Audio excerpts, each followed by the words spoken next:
You're listening to an Airwave Media Podcast. What's something you learned in history class that you feel like wasn't the whole truth? Better yet, what's something you didn't learn at all that was omitted completely? That's what I like to call redacted history. My name is Andre White, the host of the Redacted History Podcast, the place where history's forgotten events, heroes, and villains get their story told, one episode at a time. The Redacted History Podcast. Real history never dies. Stream the Redacted History Podcast on Apple Podcasts, Spotify, or wherever else you get your podcasts.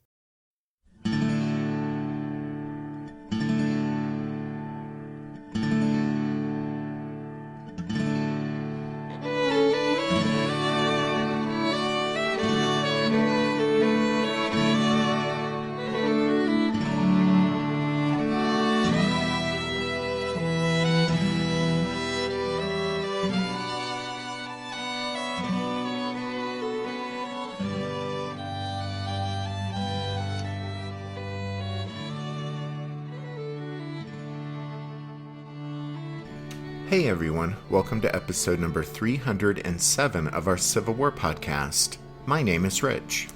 And I'm Tracy. Hello, y'all. Thanks for tuning into the podcast. As you guys will recall, we used the last show to set the stage for the Second Battle of Winchester. As we said, Robert E. Lee planned to use the Shenandoah Valley as the route his army would take to reach the Potomac River. And so it was in the valley that Dick Ewell would face his first testing as a corps commander. That's because the Federals were known to be holding the lower valley with large garrisons at Winchester and Harper's Ferry, and with smaller garrisons at Berryville and Martinsburg. As the spearhead of Lee's forces, it was Ewell's task to clear away those Yankees and open the way down the Shenandoah Valley to the Potomac River. Once the Confederates were across the upper Potomac and into Maryland, it would be just a short march north to the Mason-Dixon line in Pennsylvania. To open the way down the valley, Ewell would have to capture Winchester. The town, sitting astride several important roads, was occupied by about 6,900 Federals, commanded by Major General Robert Milroy, whose iron-fisted rule distressed local Virginians loyal to the Confederacy. Once it became apparent that a large force of Confederates had crossed the Blue Ridge Mountains and entered the valley, Abraham Lincoln and General-in-Chief Henry Halleck wanted Milroy to evacuate Winchester. But Halleck waited too long to issue direct orders to that effect, and as a result, by June 13th, Ewell's rebels were approaching Winchester and closing in on Robert Milroy. Ewell's corps had 3 divisions commanded by Major Generals Jubal Early, Robert Rhodes, and Allegheny Johnson. In addition, on June 12th, the Cavalry Brigade of Brigadier General Albert Jenkins, which Robert E. Lee had ordered over from southwestern Virginia, joined Ewell. With Jenkins' horsemen, Ewell's forces numbered about 22,000 men. Ewell's plan called for the divisions of Jubal Early and Allegheny Johnson to move against Winchester, while Robert Rhodes' division, along with Jenkins' cavalry, swung off to the right to sweep up the small Berryville garrison 10 miles east of Winchester. Rhodes and Jenkins would then push rapidly down the valley for Martinsburg, which was occupied by another small Federal force. By sunrise on Saturday, June 13, 1863, all 3 of Ewell's infantry divisions and Jenkins' horsemen were in motion. Many of Ewell's men were veterans of Stonewall Jackson's famous foot cavalry, and, accustomed to hard marches, they had covered more than 50 miles in 3 days. After leaving Culpeper, they had marched toward and then over the Blue Ridge Mountains and entered the Shenandoah Valley. Dick Ewell, spearheading Lee's campaign, wasted little time after entering the valley, and by late morning on June 13th, Jubal Early's and Allegheny Johnson's divisions were approaching Winchester from the south. The fight for Winchester began at around noon on the 13th, a few miles south of town as Johnson's troops pushed down the Front Royal Road and ran into Federal outposts. As more of his brigades arrived on the scene, Johnson found the well-positioned Yankees weren't inclined to give way, and so, rather than battering his way forward, he decided to wait and see if Jubal Early had any better luck. For his part, though, Early ran into even stiffer opposition as he approached Winchester on the Valley Turnpike, so he also didn't press the matter. Meanwhile, off to the east, Robert Rhodes advanced to Berryville, only to discover that the 1,800 Federals there had slipped away to reinforce Milroy at Winchester. All in all, as the sun set that Saturday, everything pointed toward tomorrow, June 14th, as being a day of decision.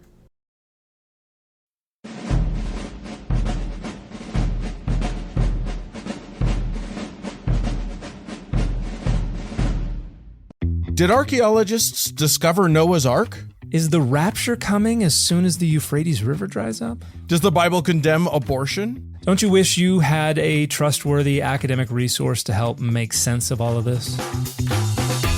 Well, I'm Dan Beecher, and he's award-winning Bible scholar and TikTok sensation Dr. Dan McClellan, and we want to invite you to the Data Over Dogma podcast, where our mission is to increase public access to the academic study of the Bible and religion, and also to combat the spread of misinformation about the same. But, in a fun way. Every week we tackle fascinating topics, we go back to source materials in their original languages, and we interview top scholars in the field. So whether you're a devout believer, or you're just interested in a clear-eyed, deeply informed look at one of the most influential books of all time, we think you're going to love the Data Over Dogma podcast, wherever you subscribe to awesome shows.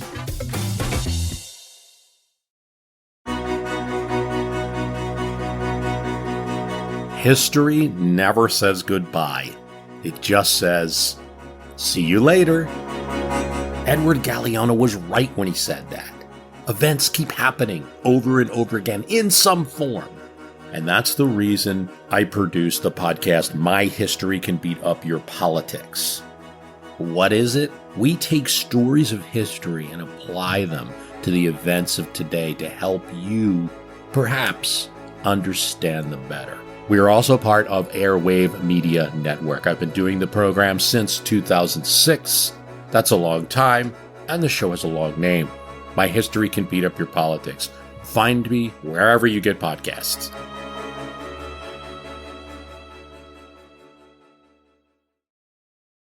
The primary defenses of Winchester were 3 forts on high ground north and west of the town, boasting 24 cannon. Dick Ewell spent the first part of Sunday morning, June 14th, planning his attack on the Federals. He could see that any force attempting an assault from the south would first be scrambled by having to move through the town's streets, and then chopped up when the troops emerged onto the open ground beyond, where the attackers would be cruelly exposed to fire from the Federal forts.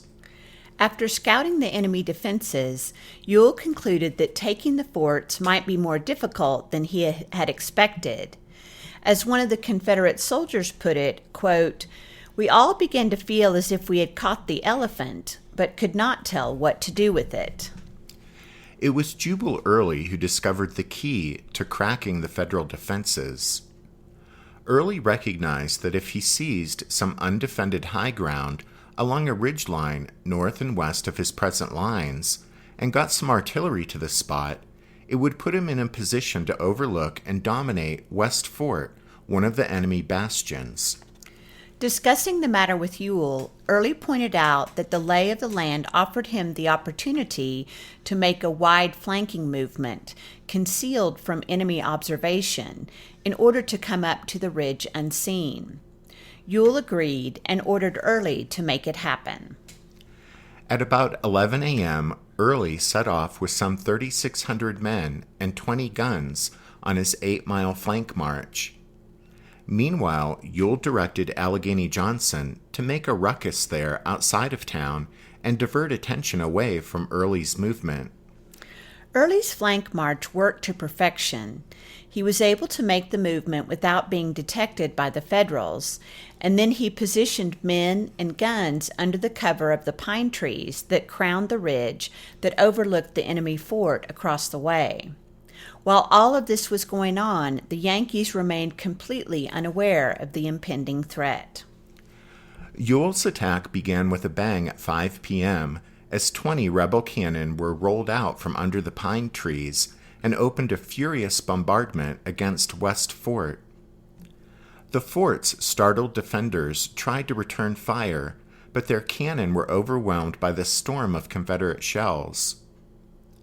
Observing the effect of the bombardment, Harry Hayes, whose brigade of Louisianians waited impatiently to charge the enemy works, reported the rebel artillery fire was so heavy and accurate that across the way, quote, "scarcely a head was discovered above the ramparts." After 45 minutes, the Confederate barrage lifted, and Hayes' Louisianians raised the rebel yell and swept forward. After crossing the couple of 100 yards of open ground between the ridge and West Fort, the hard-charging Tigers clawed their way through the tangle of felled trees and branches, protecting the approaches to the enemy works, and then rushed into the fort itself. South of Winchester, Dick Ewell was watching all this through his field glasses. "Hurrah for the Louisiana boys," he shouted. Just then a spent bullet hit him in the chest, momentarily stunning him, but doing nothing more than leaving him with a bad bruise. Dr. Hunter McGuire, the surgeon who had nursed Stonewall Jackson on his deathbed, didn't relish the idea of losing another commander on his watch, and took away Ewell's crutches, thinking this would force the general to stay safely out of harm's way. But the happy, excited Ewell would have none of it, and was soon stumping about again, cheering on the troops. That Ewell had much to be excited about was obvious, as more and more Federals could be seen breaking out the back of the fort and fleeing for their lives. Hayes' victorious Louisiana Tigers turned 2 captured cannon on the skedaddling Yankees to speed them on their way. Darkness brought an end to the fighting, and the opposing commanders took stock of their respective situations. Milroy knew that the rebels' stunning capture of West Fort had completely unhinged his defenses. Come daylight on the morning of June 15th, the Federals' hold on the other 2 forts would be untenable, and there was no longer any doubt in Milroy's mind that he was facing major elements of Robert E. Lee's army, which had somehow managed to slip away from under the nose of the Army of the Potomac. Milroy met with his lieutenants and set the start of the evacuation for 1 a.m. that night. To speed the march and to cut down on noise that might betray the retreat, all wheeled vehicles would be left behind, wagons, ambulances, and even the artillery. Ewell read the situation the same as Milroy. The Confederate commander couldn't see any other options for the Yankees but to stand and fight it out, with predictable results, or else retreat northward toward Martinsburg or Harper's Ferry. Ewell bet Milroy would pull out during the night and planned accordingly. After failing to catch the Federals' Berryville garrison, Robert Rodes' Confederates were already on their way to Martinsburg, so that escape route was covered, but that still left Harper's Ferry, and to cut off an enemy retreat in that direction, Ewell set Allegheny Johnson and his division in motion. In his book on the Gettysburg Campaign, Stephen Sears points out that during the Civil War, quote, "a night action, even a night march, invariably generated vast confusion. In the pitch darkness, Johnson had to disengage from the enemy, collect his 3 scattered brigades, and find a way to swing around Winchester and intersect the enemy's line of retreat somewhere beyond the town. With much profane urging, he managed the task, although trailing bewildered men all across the landscape." Sears continues, "By 4 o'clock in the morning, Johnson had the beginnings of an ambush set up in a railroad cut that paralleled the turnpike, near Stephenson's depot. Suddenly, in the dark road, Milroy's advance guard stumbled into the flash and crash of gunfire, and the battle was on.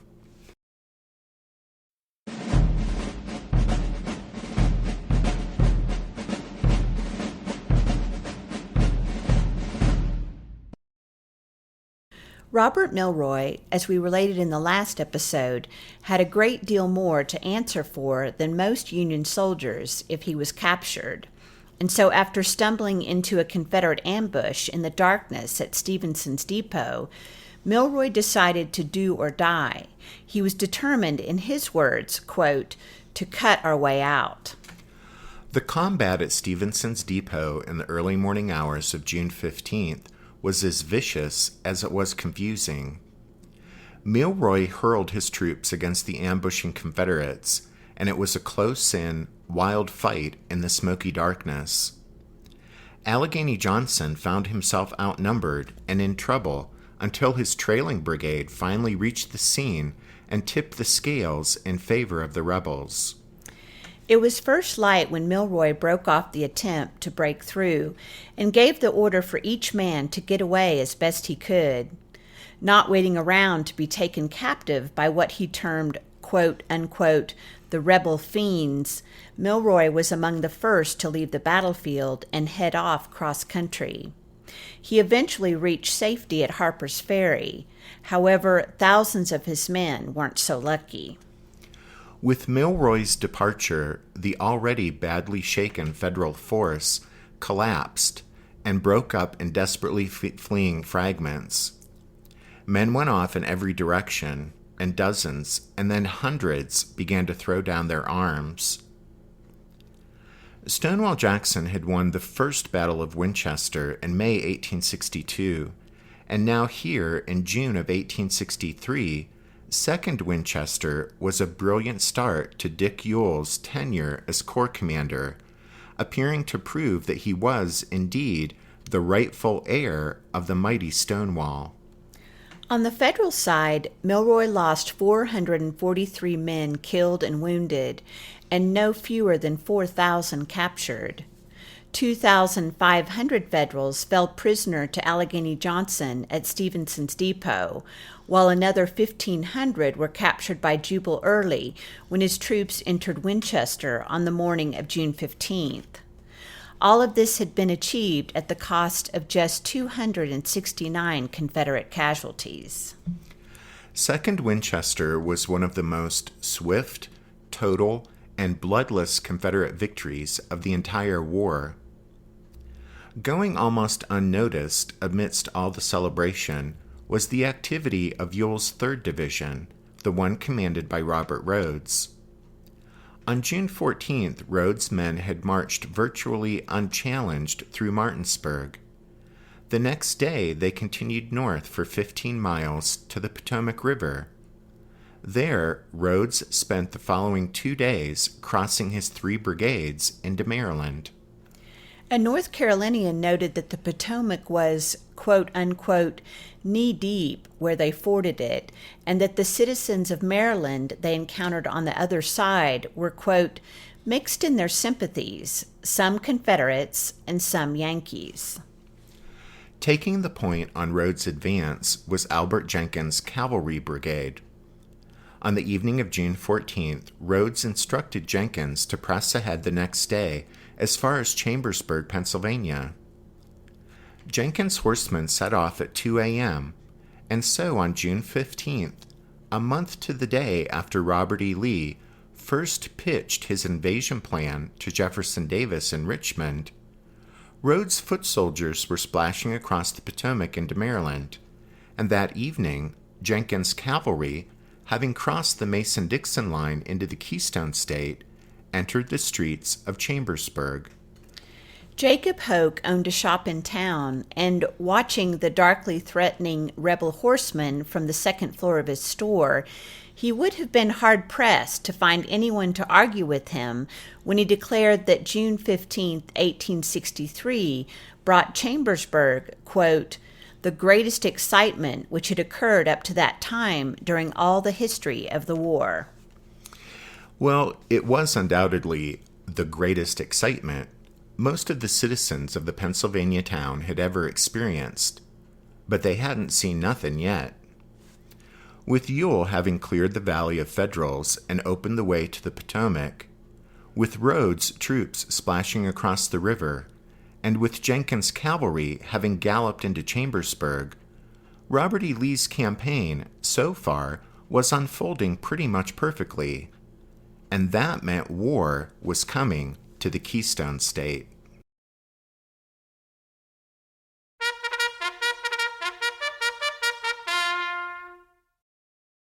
That means it's time for this episode's book recommendation.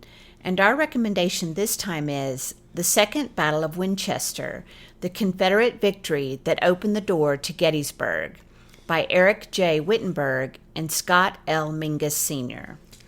Second Winchester is a largely forgotten part of the Gettysburg campaign, but Wittenberg and Mingus have produced an outstanding book that gives the battle the attention it deserves. We highly recommend it.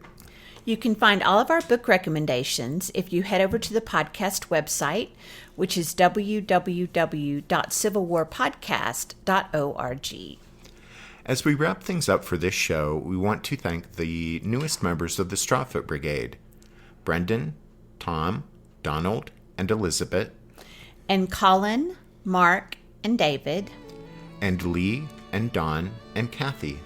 We also want to thank Greg and Gary for their donations this past week.